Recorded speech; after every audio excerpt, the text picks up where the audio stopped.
The charismatic senator known to millions of Filipinos simply as Ninoy seemed destined for great things. Born to a political family gifted with prodigious intelligence and an uncanny connection with people, he broke into the scene full of hope and promise.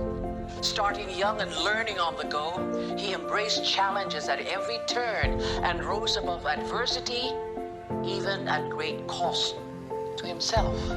My dad is a very driven person in the sense that he always felt he would never have enough time to do everything that he wanted to do. So if you could talk to anybody who knew him, he had a gait while walking that necessitated almost jogging, not running by others to keep up with him.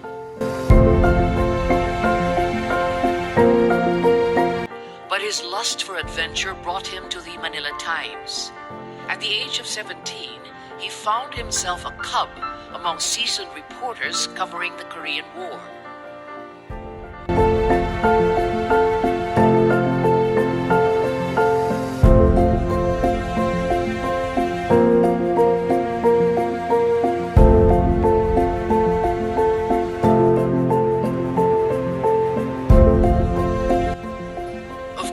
No one expected anything ordinary to come out of the union of Tarlac's two top political and landed families when Ninoy Aquino wed Cory Cojuangco in October 1954, with President Ramon Magsaysay standing as principal sponsor.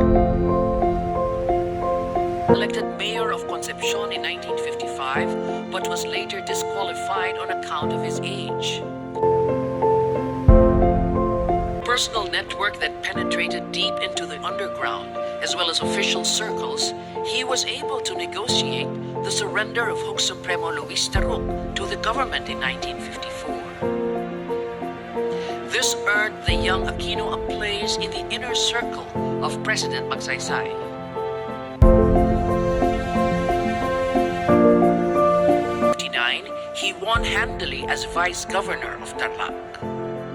4 years later, he shifted to the ruling Liberal Party or LP to usher in a new era of development for his province as its youngest governor. Decided that it's time to enter the big leagues.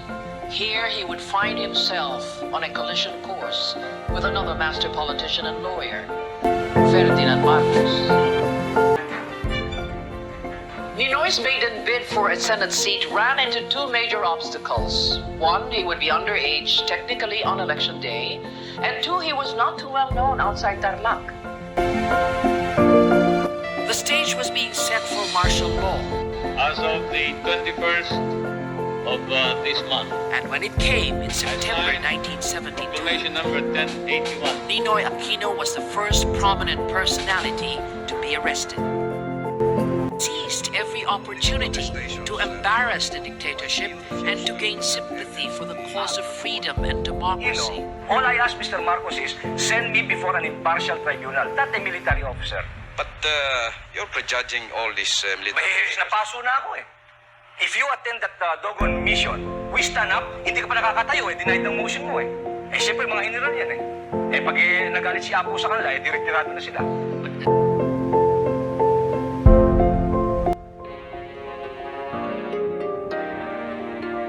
I went on a hunger strike as a protest to what they did to me in the military commission. But more than a symbolic protest, I must admit, I had a death wish.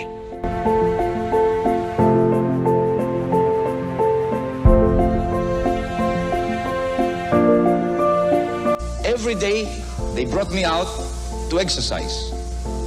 On that particular day of March, as I was walking around my little corral, all of a sudden I developed a chest pain.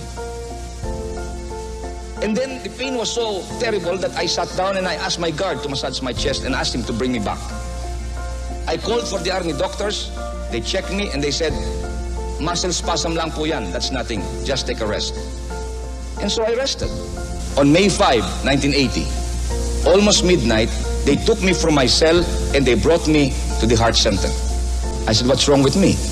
You have blocked arteries and you must undergo an emergency triple bypass, otherwise you may die in 6 days to 6 months. all of a sudden, on Thursday morning, May 8th, my wife visited me early in the morning and she told me, the hospital is crawling with Metrocom cars. Guards all over the place. Baka kami magbibisita sa'yo. Then all of a sudden, my guards started jumping, putting their barong Tagalog, hiding all of their guns. I said, tama, may darating na VIP. And then lo and behold, the beautiful one ascended into my suite. She came, and she was really beautiful. She has not aged. There's a plane leaving at 6 o'clock.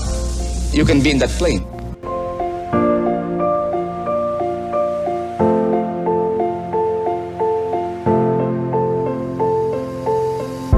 With Marcos ill and with no clear line of succession, the news of Ninoy's impending return in 1983 did not sit well with those who lapped it up during the martial law years. A number of key cronies and power blocks, as well as politicized factions of the military, stood at risk in the event of the charismatic Aquino's accession to the presidency. This explains why Ninoy received repeated warnings that his life could be at risk should he decide to come home.